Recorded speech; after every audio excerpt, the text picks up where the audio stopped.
broadcast.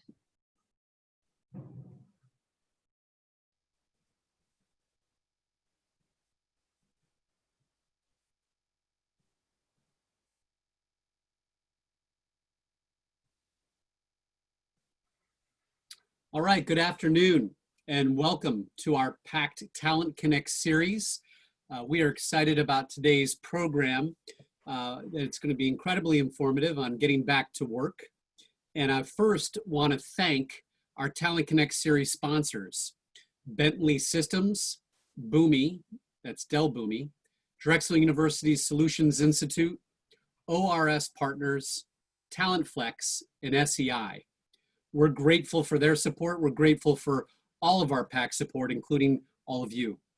Our agenda this afternoon is going to be to run through four lightning talks all around getting back to work. This is the Back to Work webinar.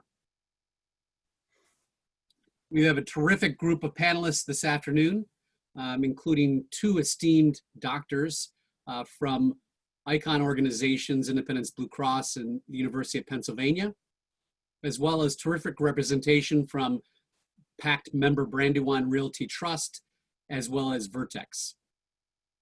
Let me get into the etiquette. As you know, the attendees are all muted with no video. Please use the Q&A window to ask panelists questions. We'll retrieve those and serve those up throughout.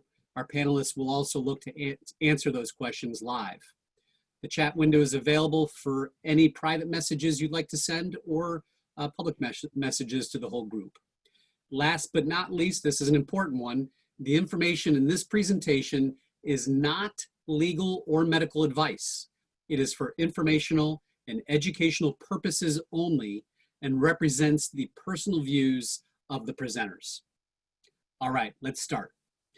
Our first individual to speak is Dr. Vic Caraballo. Vic is the Vice President of Quality Management at Independence Blue Cross and a true guru when it comes to identifying the medical information and making good decisions on this. He's been advising the top clients of Independence Blue Cross for the last several weeks. Vic, the floor is yours. Thank you, Dean. It's my pleasure to be here today. As I begin, I want to take us back to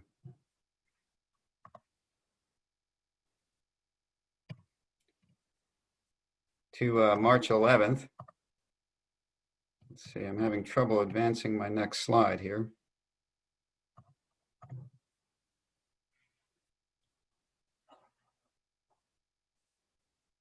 Okay, there we go. So I want to take us back to March 11th of this year, back when the pandemic started. The pandemic had hit our coasts earlier the prior month and had hit the Delaware Valley that same week, earlier in the week. But it wasn't until March 11th when the NBA announced that it was suspending its season because one of its players had tested positive for COVID-19. And it was at that point that people started to ask, wait a minute, what is COVID-19? So as we now know, when learning more about this virus every day, is that coronaviruses are a family of viruses, most of which just cause the common cold, and that SARS-CoV-2 was a newly identified virus by the World Health Organization, and SARS-CoV-2 causes COVID-19, which is a clinical syndrome.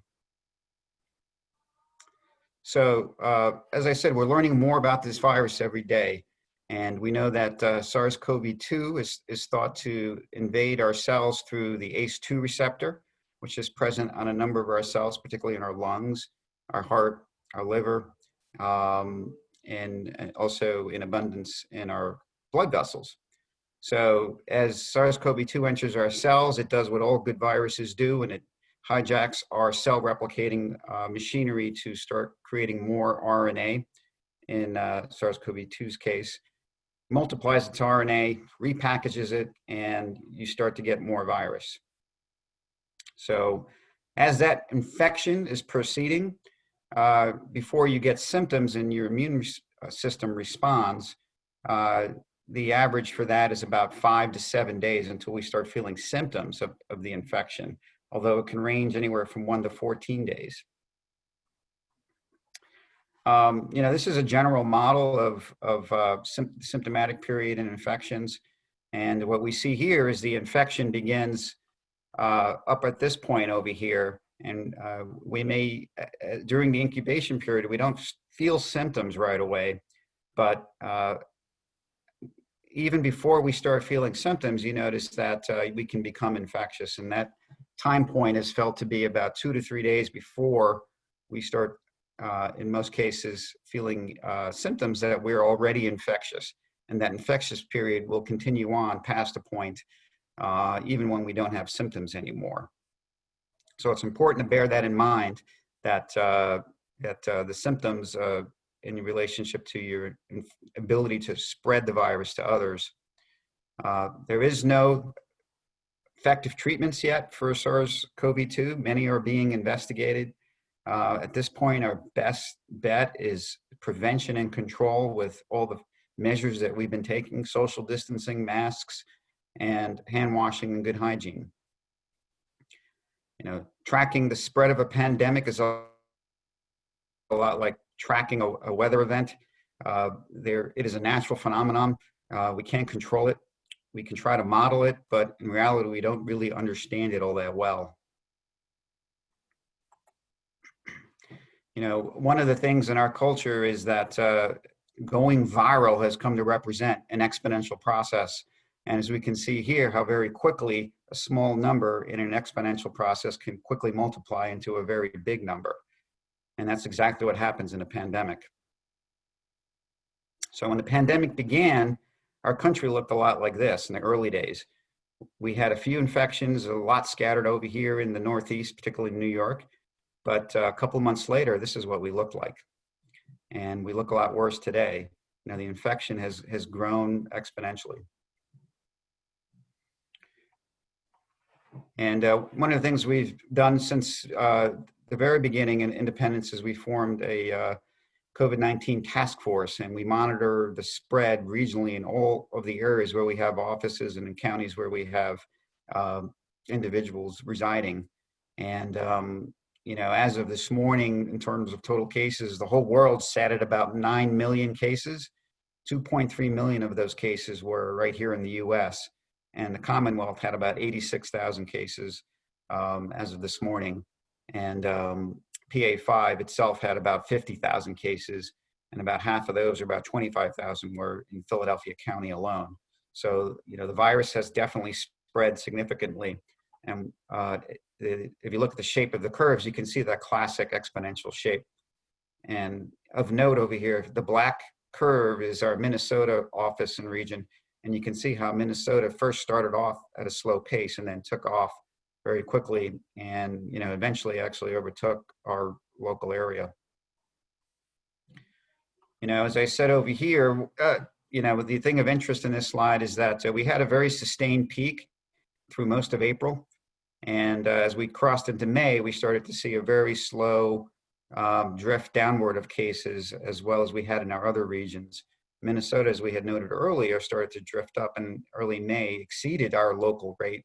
And, it's just an example of how things are going in other parts of the country. One of the things you can do with an exponential process is since it can be hard to analyze little changes in it, is to graph it on a logarithmic curve, and you can see the changes more easily. And the thing that stands out here is that our strong measures of isolation and the orders that we've taken, particularly in our local area, have worked. This is a great example of flattening the curve. We were going up very quickly in late March, and as we moved into April, the rate of rise definitely decreased and has been flat. So flatten the curve we did. One of the things that has continued to pile up, though, is the mortality. As we stood this morning, we were pushing across the world at almost 500,000 cases of people who have died, over 120,000 people in our country alone. The Commonwealth has seen 6,400 deaths, and our PA5 area, we're closing in on about 4,000 deaths alone. And in Philadelphia County, we have over 1,500 people who have died, and more are still dying every day. So the risk levels continue, and unfortunately, people are still dying of this. If we expand out a little bit further, and we look, we don't live in a bubble, and as much as control as we are getting in our region, it's not necessarily the case across the country. And as of yesterday in these New York Times slides, we can see that almost half the country states were still increasing in their rates, and we were treading water in about a dozen cases, and we have cases going down in about 18 cases. Fortunately, we're in that area where our cases are going down, but it doesn't feel good to be in the minority as we look across the country. If we expand out even further across the world, almost half the countries across the globe are still increasing, and about 35% of them are treading water, and really only about 15% of the countries across the world are going down. So that's kind of a red flag, and until we solve this on a global basis, we're not really going to get our arms around this whole thing. And even more so, if you look at cases where countries where cases were decreasing week over week, there are 10 fewer this week than there were the week before. So areas where rates were going down are starting to go back up again. And you can put us in that category as well. As you can see here, we had been diverging relative to the rest of the world. And as we kind of hit over the last week or two, we can kind of see our rates going back up as some countries have, or some states across the U.S. have started to open up, maybe prematurely. And if you look at Florida, added 3,000 cases alone yesterday, and in Texas and California, they added over 5,000 cases in their states, and that's incredible. In the Commonwealth yesterday, we added 640 cases, which is really good. So, if you look at our experience again, we've had over 2 million people, 2.3 million, who have acquired COVID-19, and that's a lot. And however, relative to the rest of our country, that's 99% of the people who still haven't acquired COVID-19, and they're still vulnerable. So, that's definitely a lot of risk that remains. And as we contemplate returning back into the workplace, we have to remember all those red dots. The community is prevalent with COVID-19, and as we start to if we contemplate bringing people back, you have the potential of concentrating disease into a smaller space. It's very similar to what the U.S. experienced, as we were a country that didn't have COVID-19. And beginning in March, when people were going on spring break, they went abroad and came back, brought it back with them. And people from other countries also visited as well. But as you start bringing people into a space, then you raise the risk. So it's important to remember that, we did flatten that curve.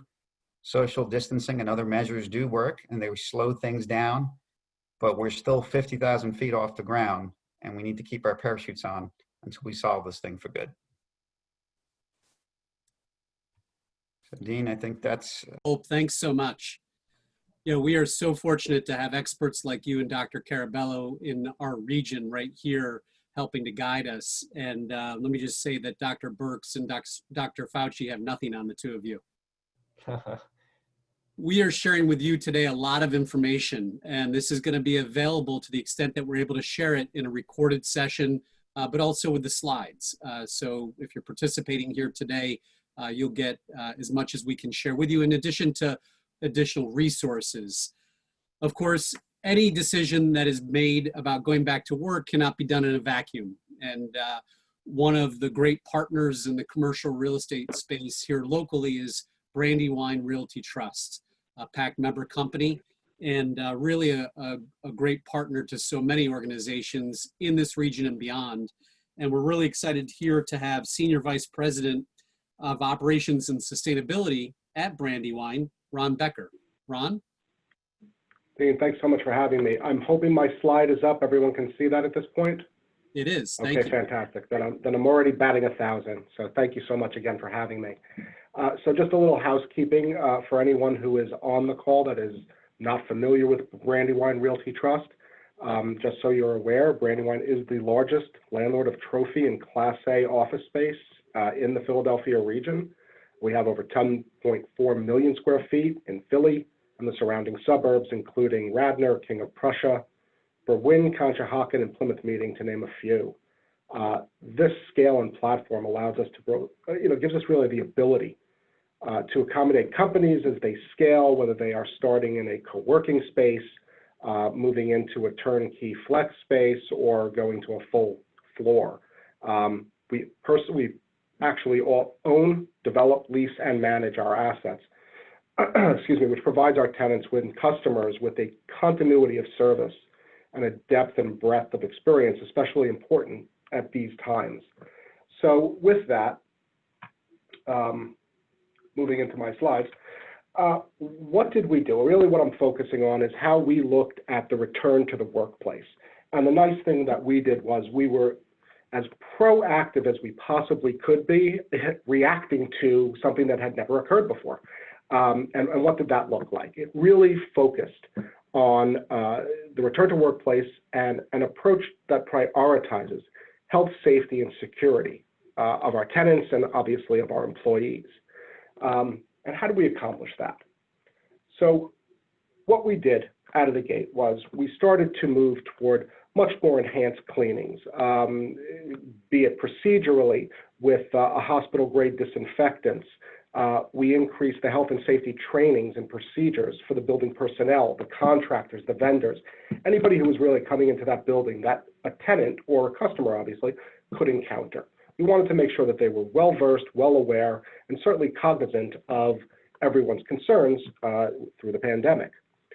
We also went all out with signage. We wanted to message everything so that there was clarity around where we wanted people walking, how that we wanted them approaching. We were lucky that we do have a large percentage of our portfolio that is manned with security personnel in the lobby. In those instances, we use that staff to help direct traffic, almost like a white glove service. Again, it gave a little bit more stability to the return, as well as a much better feeling for everyone that was coming back to the buildings.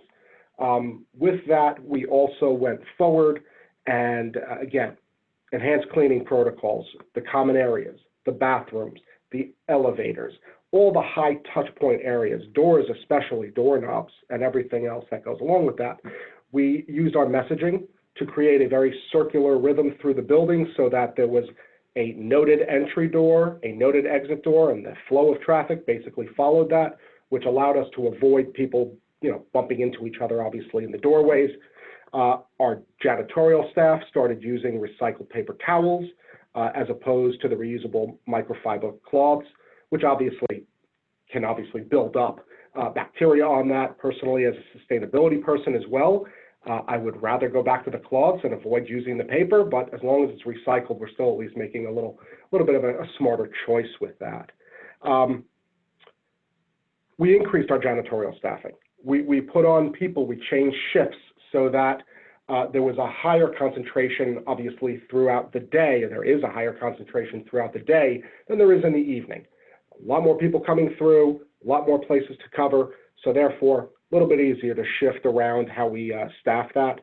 All of our lavatories went to touchless sensors. That was a very small majority that had not been completed already, but we got those done.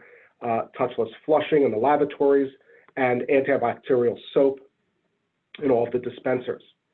We made the conscious effort and the decision to go to a much higher grade of MERV filter so that we could truly increase what was being captured. In the majority of our buildings, we were able to accomplish a MERV 13. In other instances where we had perhaps older systems, we went to the highest level of MERV filter that we could possibly accomplish and are still actually monitoring to make sure that the pressures are not off, that we're not, creating an uncomfortable environment for people to work in, which again, is a trade-off that we don't want to have occur. We are obviously focused on health, but want to make sure that there is comfort within our buildings as well. So we will seek out other opportunities should that prove itself to be difficult.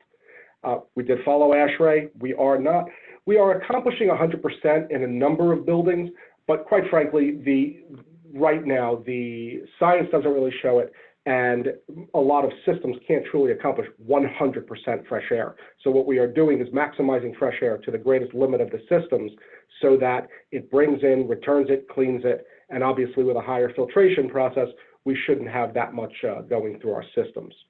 What else did we do? Messaging. My goodness, did we message. Part of the key to something like this, again, where there was no playbook, was to make sure that our tenants were aware of what we were doing, what we were facing, what was going on, and that in return, we were aware of what they were facing. We did a number of different surveys to touch our tenants to get an understanding of what their thoughts were around reentry. And obviously that was a moving target we didn't really have that information at the beginning of when it would truly happen. What were their concerns, excuse me? What were their greatest fears about coming back to a building? We wanted to try to assuage those issues so that as the return started to occur, that trepidation wasn't felt at our properties. We had our managers there to meet them upon their return. We took extremely aggressive approaches, again, in how we met this, fought this, and decided to move forward. Our amenity spaces, such as our gyms, still closed, obviously. Personally, I'd like to see them closed for a little bit longer than just the green phase, but it's not going to cut out people's ability to use them if they want to. But our conference rooms were reconfigured in the common areas so that it enforced social distancing. It didn't allow for there to be discussion around it or where should someone sit. We spread our rooms out so that they could not socially distance. And therefore, when a conference room is completed being used, it's immediately sanitized.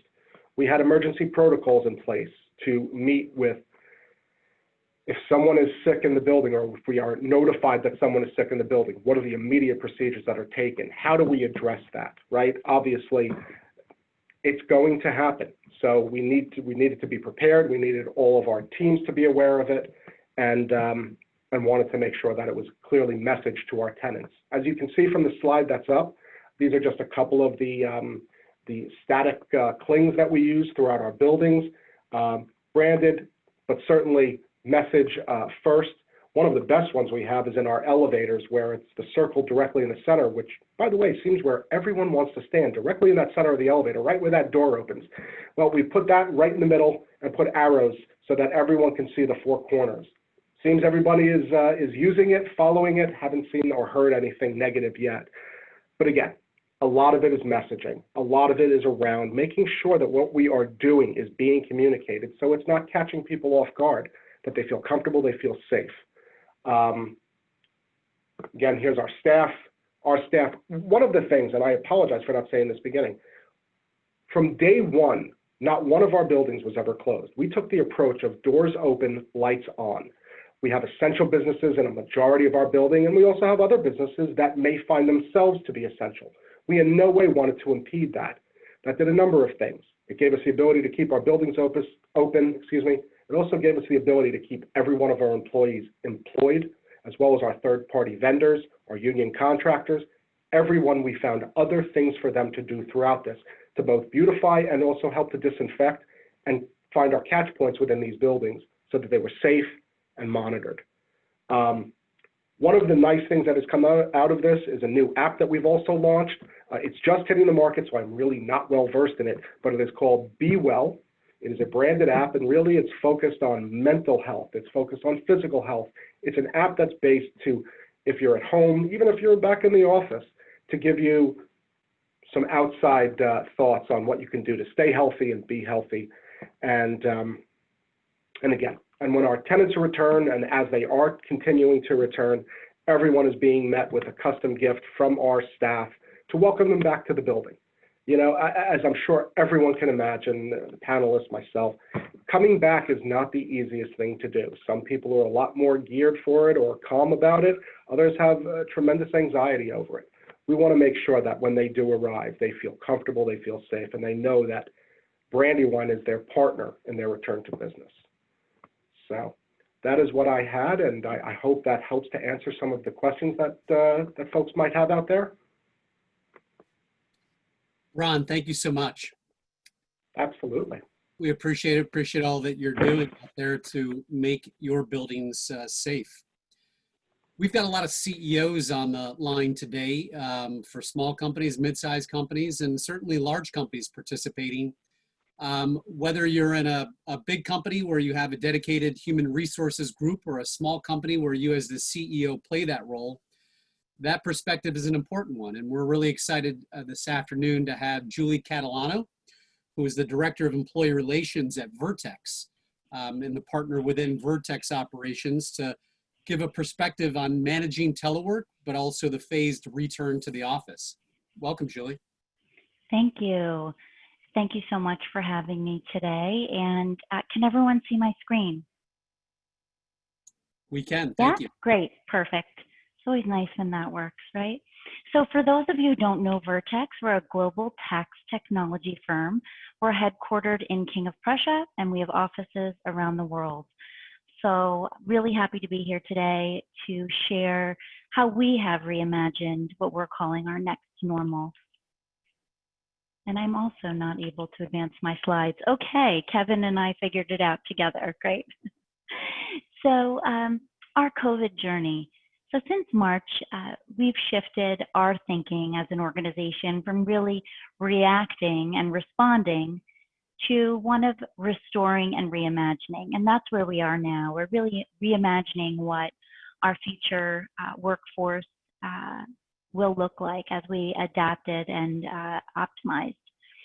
In April, we actually formed a cross-functional task force to attend to our employee and customer workplace needs, while really taking into account all of the applicable legal and compliance considerations. And our first task together as a cross-functional team was to survey our leaders. We opted to do a pretty quick survey just to get a temperature on how our leaders have been adjusting to what this current reality is. When COVID hit in March, we made the decision to go completely virtual across the board in all of our offices. So this was a really quick pivot for us, and we wanted to check in with folks to see how they were able to navigate that. So first we asked, how has working remotely changed how we operate? And we heard back that, hey, we're actually doing really well. People appreciated our frequent and focused communications. Having everyone virtual leveled that playing field. I'm sure you've all been in situations where half the meeting is in a room in one part of the country. Someone else is on the phone. Someone else is attending via video conference. Materials are not often shared in advance. And we had some bumps before all of this. Now we're all in a virtual playing field together, and we really have appreciated what that has offered us from that standpoint. We also heard a great appreciation for how our internal IT team really ensured that all of our technology tools and equipment needs were addressed right away.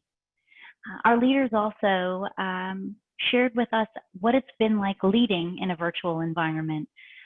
We had some leaders who it was easier than others. They were used to having a virtual team, and they didn't really miss a beat when all of this happened in March. But we had other leaders that shared with us that, hey, it's been good, but I definitely have had some learning. And we've learned fast and we've pivoted quickly. We have heard some indicators of some need for additional tools for leaders on how to be most effective virtually, how to run meetings effective virtually, those kinds of things. In terms of team feedback on virtual experience, we asked our leaders to check in with their teams to see how they were doing. And what we heard was, wow, it really has overall been very positive. It's been a sink or swim type of experience, and we're swimming. Some of our extroverts shared they're missing some of the physical interaction of being in the office. And on the flip side, our introverts are saying, hey, you know what, I'm good. I'm really happy working from my home.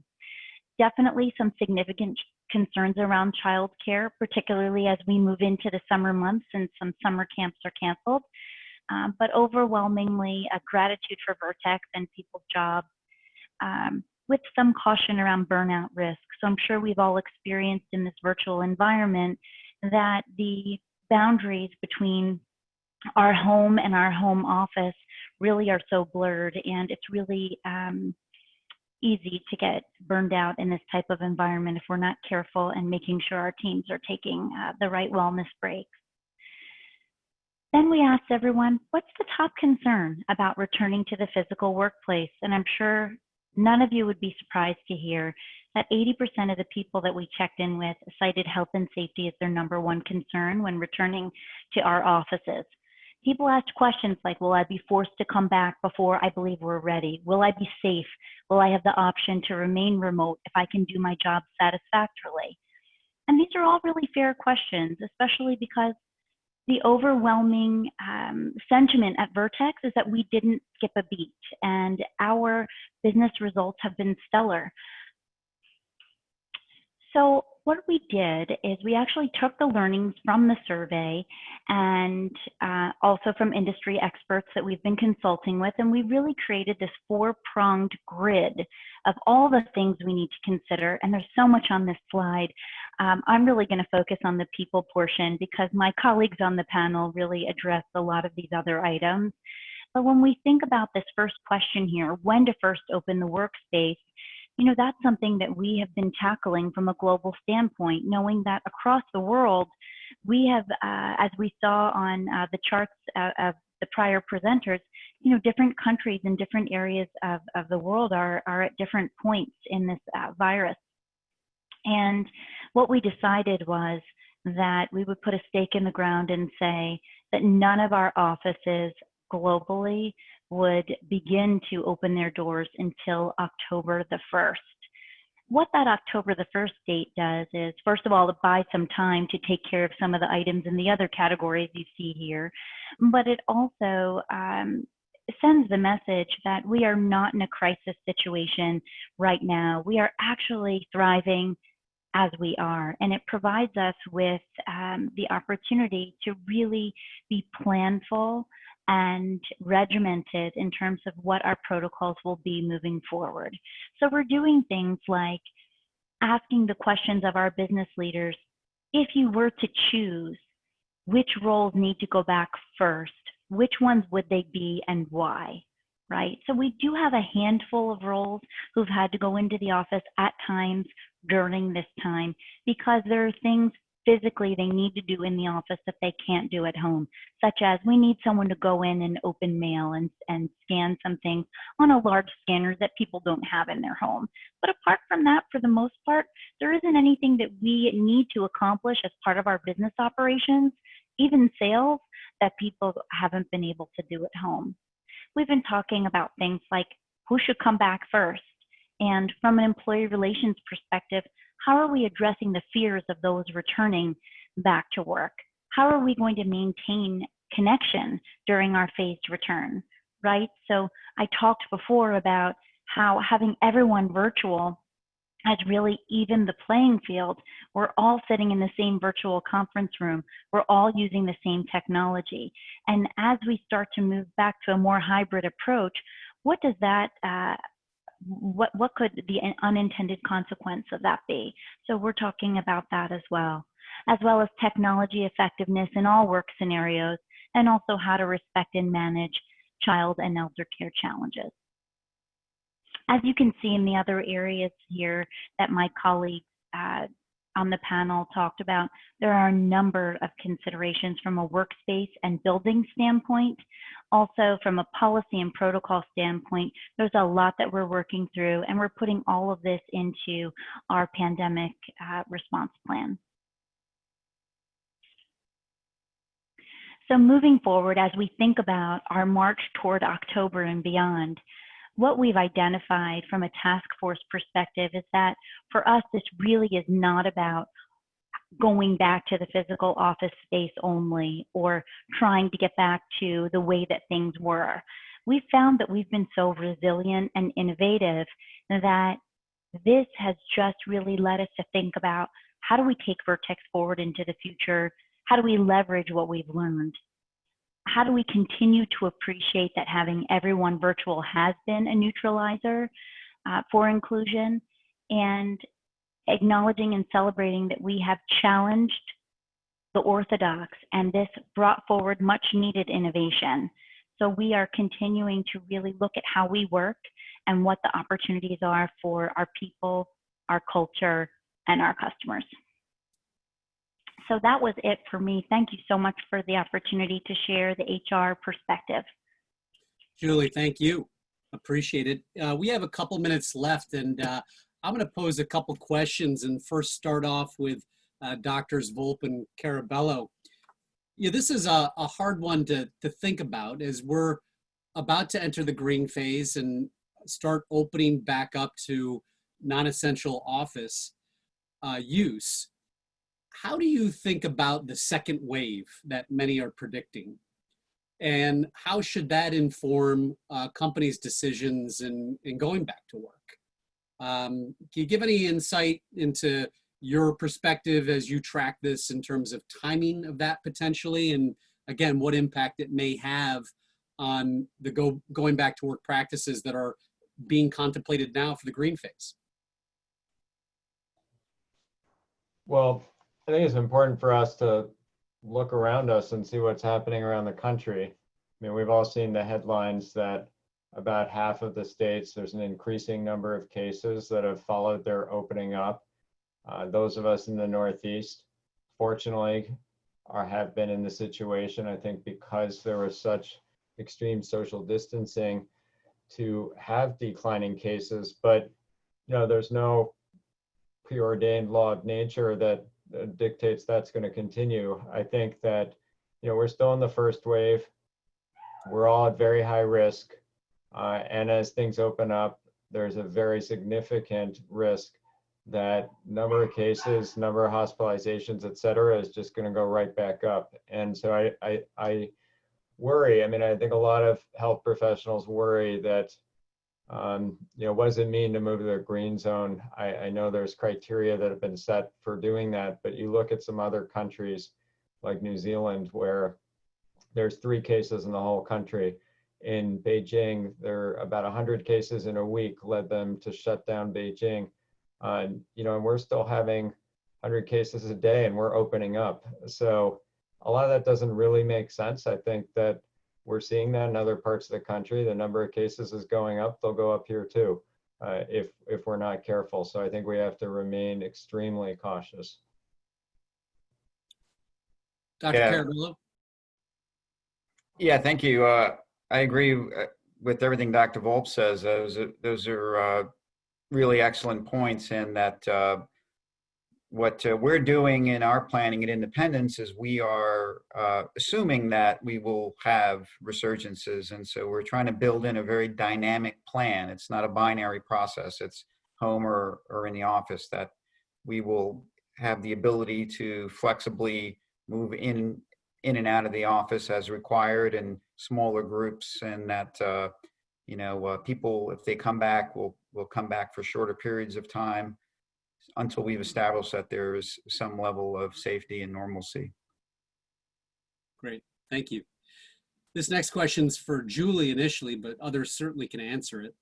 The question, Julie, is this: how are businesses, or how are you managing concerns for employees' privacy around their health conditions?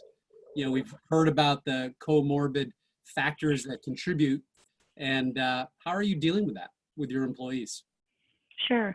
I can think of 2 different ways that this really is a consideration. One obviously would be if someone were to test positive, right? And our obligation to then communicate to individuals who have been around that person, whether that the fact that somebody has tested positive. So what we would do in that case would be to communicate to individuals who we know via our badging system or et cetera, that an individual within their workspace has tested positive, and, you know, we would then be implementing our procedures in that case, which would be to go and work from home and quarantine for the 14 days. We would not be releasing anyone's name in that sense. So that would be one scenario. Another scenario would be which we have this a lot, an individual would come forward and say, you know, I am responsible for caring for a family member with a serious health condition, which makes them very vulnerable to this. As a result, I feel really concerned about coming back into the office because I don't want to bring anything home to them.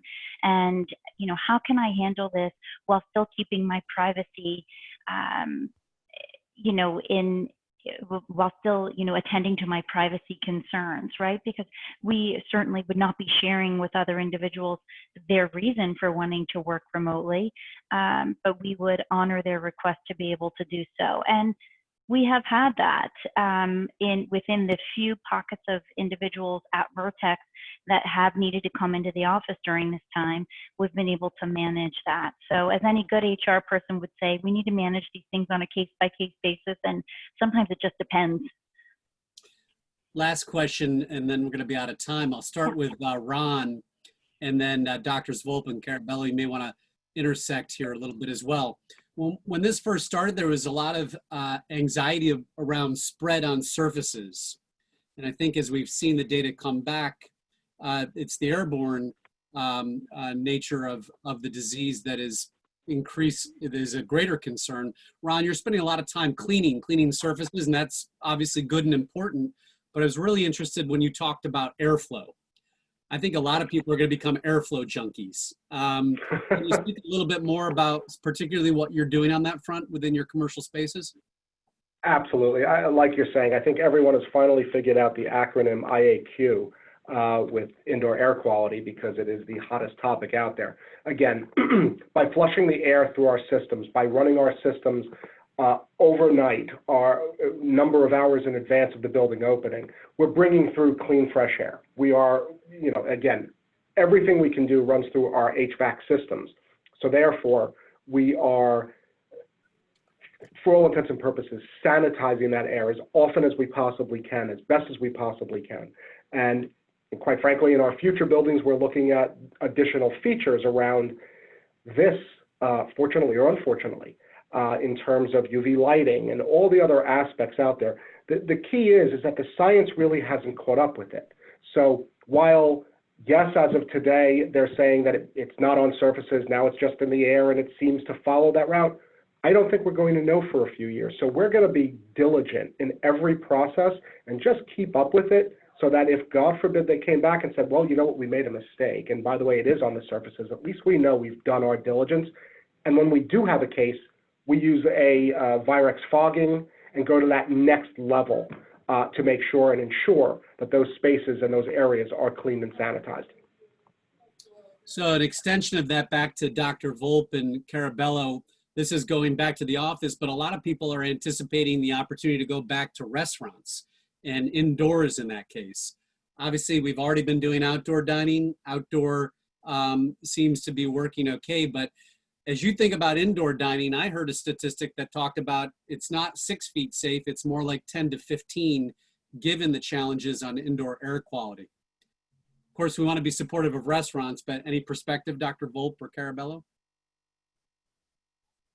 You're on mute, Dr. Volpp. Thanks.